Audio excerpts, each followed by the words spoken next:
Students, welcome to my channel. Last video में हमने topic को exceptions of law of demand पर complete किया था। आज हमारा टॉपिक है मांगी गई मात्रा में परिवर्तन और मांग में परिवर्तन।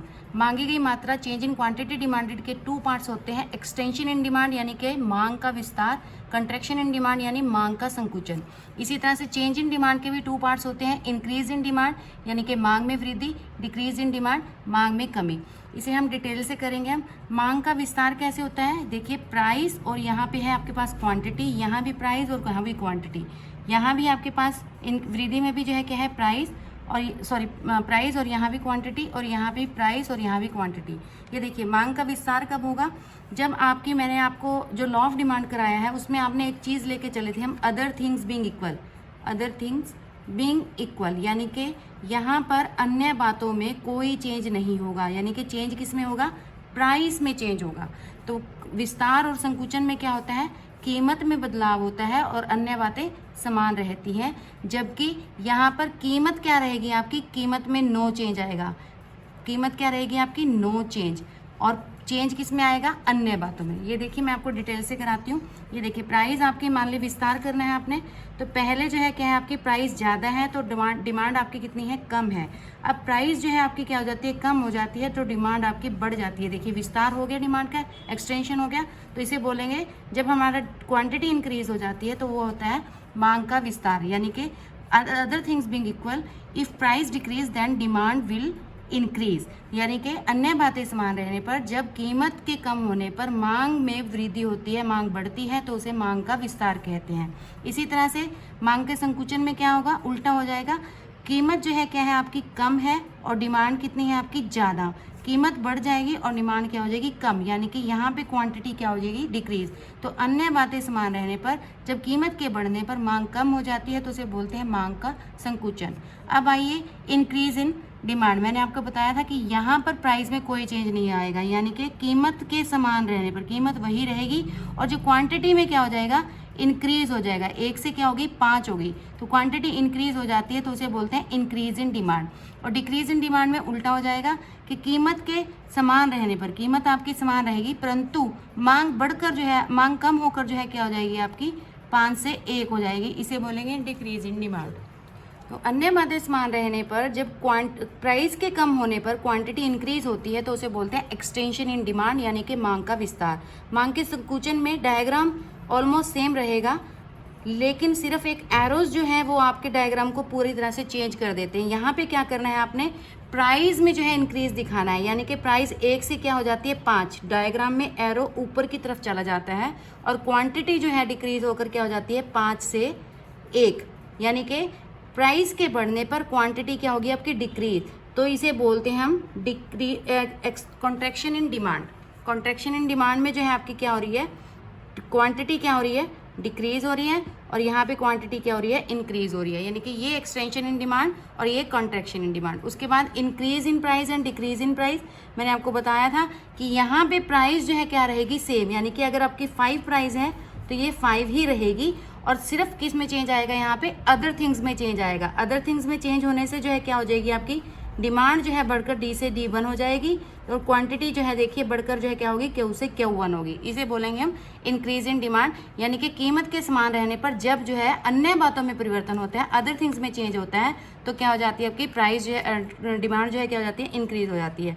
और डिक्रीज में क्या होगा, उल्टा हो जाएगा, इसका प्राइस जो है क्या रहेगी वही, और डिमांड कर्व जो है शिफ्ट होकर पीछे की तरफ सरक जाएगा, यानी कि क्या हो जाएगा, डी से जो है क्या हो जाएगा D1, यहाँ पर आगे की तरफ सरका था, यहाँ पे पीछे की तरफ, तो क्वांटिटी भी डिक्रीज होकर क्या हो जाएगी आपकी Q से Q1। ये देखिए क्वांटिटी भी डिक्रीज होगी, यहाँ पे क्वांटिटी जो है क्या हो रही थी, इंक्रीज हो रही थी। तो कीमत के समान रहने पर जब क्वांटिटी डिक्रीज होती है, कीमत मांग में कमी आती है तो उसे बोलते हैं मांग में कमी, और जब कीमत के समान रहने पर और अन्य बातों में परिवर्तन होने पर जब क्वांटिटी में इंक्रीज होता है तो उसे बोलते हैं मांग में वृद्धि।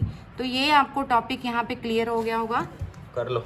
पेपर में ऑलमोस्ट आपके पास इन चारों में जो है डिफरेंस आ जाता है, जैसे कि एक्सटेंशन में और इंक्रीज में आ जाता है, कंट्रैक्शन और डिक्रीज में आ जाता है, कई बार एक्सटेंशन और कंट्रैक्शन में आ जाता है, कई बार इंक्रीज और डिक्रीज में आ जाता है। ऑलमोस्ट आता है, ये 4 मार्क्स का क्वेश्चन आता है, आपको जो है अटेम्प्ट करना आना चाहिए। जैसे एक्सटेंशन और इंक्रीज में आ जाता है तो एक पॉइंट तो आपका यही बन जाएगा कि इसमें जो है अदर थिंग्स बीइंग इक्वल रहती हैं, इसमें अदर थिंग्स में चेंजेस आते हैं, इसमें जो है मांग में विस्तार होता है, इसमें जो है मांग में वृद्धि होती है, और इसमें जो है डिमांड कर्व में जो है क्या होता है, सिर्फ पॉइंट्स में चेंज आता है, यहाँ पर डिमांड कर्व ही शिफ्ट हो जाता है। तो ये देखिए जैसे ही आप इन चारों को इकट्ठे लेकर चलेंगे तो आपका डिफरेंस अपने आप ही क्रिएट हो जाएगा।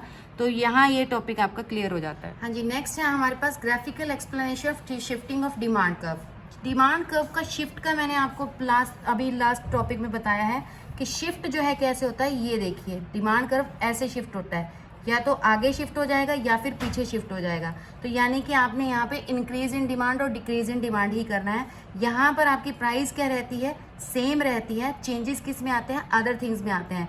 तो ये केस आपके कौन कौन से हो सकते हैं, ये इंक्रीज और डिक्रीज दो ही चीज़ों में आता है आपका, या तो सब्स्टिट्यूट गुड में आएगा या फिर कॉम्प्लीमेंट्री गुड में। तो पहले हम increase in price substitute good करेंगे। इंक्रीज इन प्राइस में जैसे मैंने आपको एग्जाम्पल दिया था लास्ट वीडियो में, इसमें हम लेते हैं यानी कि कॉफ़ी, और यहाँ पे हम ले लेते हैं टी। अब देखिए टी की अगर जो आप कॉफ़ी की प्राइस आपकी जो है क्या हो जाती है, इंक्रीज हो जाती है, तो टी की डिमांड जो है क्या हो जाएगी आपकी, इंक्रीज हो जाएगी।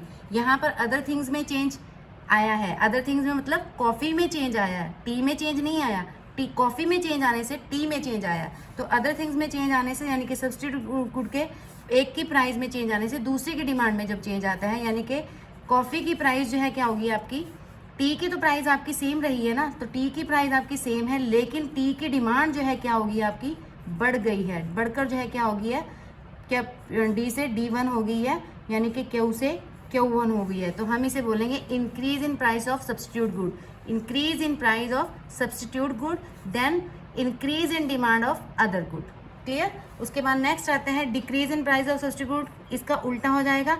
अगर कॉफ़ी की प्राइस जो है, यहाँ पे फिर मैं वही एग्जांपल ले लेती हूँ, कॉफ़ी की प्राइस अगर आपकी जो है कम हो जाती है तो टी की डिमांड जो है क्या हो जाएगी आपकी, कम हो जाएगी। ये देखिए टी की डिमांड जो है आप क्या हो जाएगी आपकी, वही इसकी प्राइस जो है वही सेम है टी की, लेकिन डिमांड जो है कम होकर जो है क्या हो जाएगी, उल्टी हो जाएगी, यानी कि पीछे की तरफ शिफ्ट कर जाएगा, डी से D1 हो जाएगा डिमांड का, और क्वांटिटी भी कम होकर जो है क्या हो जाएगी, क्यू से Q1 हो जाएगी। तो इसे बोलेंगे decrease in price of substitute goods, then decrease in demand of other goods. Substitute good का आपको क्लियर हो गया होगा। अब हम आते हैं कॉम्प्लीमेंट्री गुड्स। कॉम्प्लीमेंट्री गुड्स कौन सी होती हैं, पूरक वस्तुएं जो एक दूसरे की पूरक होती हैं, जैसे कि पेट्रोल एंड कार एक दूसरे के पूरक हैं। अगर मान लीजिए पेट्रोल की प्राइस इंक्रीज हो जाती है तो कार की डिमांड क्या हो जाएगी आपकी, कम हो जाएगी।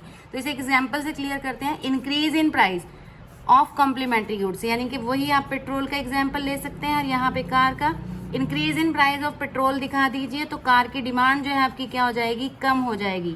तो डिमांड कर्व जो है वही अदर थिंग आ गई ना, क्योंकि एक में चेंज आने से दूसरे में जो चेंज आता है तो वो अदर थिंग में आ जाता है। तो प्राइस जो है आपकी सेम रहेगी कार की, डिमांड जो है क्या हो जाएगी आपकी, कम होकर जो है डी से क्या हो जाएगी, D1 हो जाएगी। क्यों, क्योंकि प्राइस ऑफ पेट्रोल जो है क्या हो गया, इंक्रीज हो गया है। तो हम क्या करेंगे, कार को जो है कम खरीदेंगे। हम सोचेंगे कि हम थोड़ा वेट कर लेते हैं, शायद पेट्रोल की प्राइसेस डिक्रीज हो जाए। तो इसी तरह से decrease in price of complementary goods. अब पेट्रोल की प्राइसेस को हमने क्या करना है, कार की डिमांड के साथ फिर कनेक्ट करना है। जैसे पेट्रोल की प्राइस जो है हमारी क्या हो जाएगी, यहाँ पे डिक्रीज हो जाएगी, तो कार की डिमांड जो है क्या हो जाएगी, इंक्रीज हो जाएगी। डायग्रामेटिकली वही आएगा, सिर्फ एक जो है डिमांड कर्व जो है शिफ्ट होकर जो है क्या हो जाएगा, D1 हो जाएगा, और क्वांटिटी इंक्रीज होकर जो है क्या हो जाएगी, Q1 हो जाएगी। सारा का सारा खेल सिर्फ आपका इस एरो का होता है। अगर आप ये एरोज ठीक लगाएंगे पेपर में तो आपका क्वेश्चन बिल्कुल सेट और फिट जाएगा। Classification of goods with reference to demand. यहाँ पे गुड्स की बात आती है तो आप फ्लैशबैक में जाइए। गुड्स हमने दो तरह की थी, याद होगा आपको। एक की थी हमने नॉर्मल गुड्स और नेक्स्ट की थी आपने इंफीरियर गुड्स और गिफन गुड्स। गिफन पैराडॉक्स में आ जाते हैं। सबसे पहले आता है आपके पास नॉर्मल गुड्स। गुड्स का हमने रिलेशन जो है प्राइस के साथ ना दिखाकर बल्कि किसके साथ दिखाया था, इनकम के साथ दिखाया था। तो इनकम को जो हमने वाई से डिनोट किया था। अब देखिए यहाँ पर हम जो है नॉर्मल गुड्स के साथ हमने दिखाएंगे हम इसका। आपकी जब इनकम इंक्रीज हो जाती है तो जो नॉर्मल गुड्स की डिमांड है वो क्या हो जाएगी, आपकी इंक्रीज हो जाएगी। ये देखिए पहले आपकी इनकम मान लीजिए कितनी थी, 5 थी, तो डिमांड भी कितनी थी, 5 थी। अब आपकी इनकम इंक्रीज होकर जो है कितनी होगी, मान लीजिए 10 रुपीज़ हो जाती है, तो आप जो है क्वांटिटी को भी इंक्रीज़ करके क्या कर देते हैं, 10 कर देते हैं। तो आपका यहाँ पर जो है डिमांड कर्व जो है क्या होगा, अपवर्ड होगा, ऊपर की तरफ उठता हुआ होगा। ध्यान रखना बच्चों, यहाँ पर हमने क्या लिया है, इनकम लिया है, और यहाँ पर हमने क्या लिया है, क्वांटिटी ली है। तो यहाँ पर हमने प्राइस ना लेकर क्या लिया है, इनकम लिया है। अगर हम डिमांड को जो है प्राइस से जो है दिखाते हैं, तो हम जो है एज अ कंज्यूमर क्या करेंगे, जब प्राइस इंक्रीज हो जाता है तो हम क्या कर देते हैं, डिमांड उसकी कम कर देते हैं। लेकिन यहाँ पर हमारी इनकम इंक्रीज हो रहा है, तो एज अ कंज्यूमर हम उसकी डिमांड को क्या करेंगे, बढ़ाएंगे, तो डिमांड का ऊपर की तरफ शिफ्ट हो जाएगा। इन्फीरियर गुड्स मैंने आपको याद कराती हूँ। इन्फीरियर गुड्स में मैंने आपको कोर्स ग्रेन का एग्जाम्पल दिया था। मान लीजिए बाजरा या मेज़, एक ही बात आ जाती है।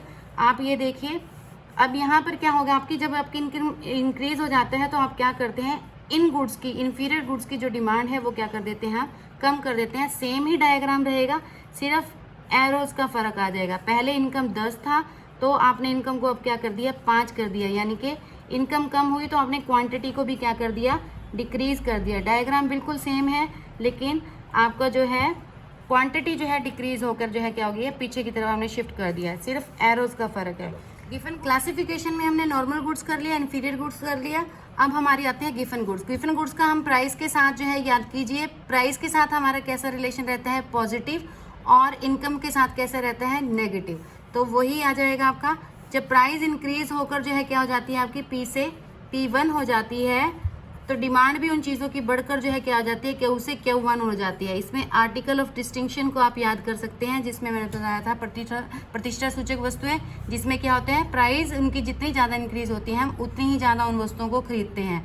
याद कीजिए, इसमें एग्जाम्पल मैंने आपको दिया था, जेम्स, जो आपके हीरे जेवरात होते हैं, वो रिचेस्ट सेक्शन ही खरीदता है, वो तभी खरीदेगा उसको जब उसकी प्राइस जो है क्या हो जाती है, ज़्यादा होती है। तो गिफन गुड्स में भी जो है आपका कैसा रहेगा, डिमांड कर्व जो है कैसा रहेगा, पॉजिटिव रहेगा, जब आप प्राइस के साथ उसका रिलेशन दिखाएंगे, और जब इनकम के साथ दिखाएंगे तो नेगेटिव रहता है। यहीं पर आपका ये पूरा चैप्टर 4 चैप्टर कंप्लीट हो जाता है। Thank you.